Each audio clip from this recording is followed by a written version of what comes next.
In his latest Mann Ki Baat broadcast, Prime Minister Narendra Modi framed Operation Sindoor not only as a military success but as a catalyst for socio-economic transformation within India.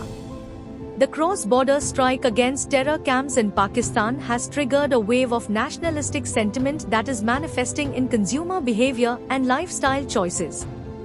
Modi highlighted a discernible shift toward economic nationalism, with citizens increasingly opting for domestically produced goods, ranging from toys to ceremonial items, and favoring domestic wedding destinations over international ones. This behavioral shift, he argued, aligns closely with the broader policy vision of Atmanirbhar Bharat. The Prime Minister emphasized the strategic importance of indigenous defense capabilities, noting that Indian-made weapons and technology played a critical role in the operation's success.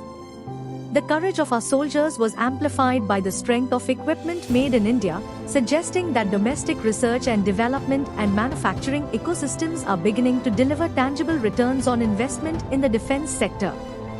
From an economic standpoint, this messaging reinforces ongoing efforts to stimulate domestic demand, reduce import dependency, and promote local supply chains.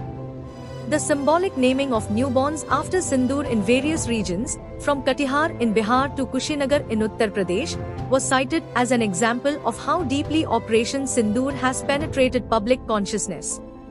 The PM concluded by reiterating the role of national security in shaping economic confidence. The precision and success of the operation had bolstered global perception of India's military capability and added fresh momentum to the international fight against terrorism, an indirect boon to investor confidence and strategic partnerships.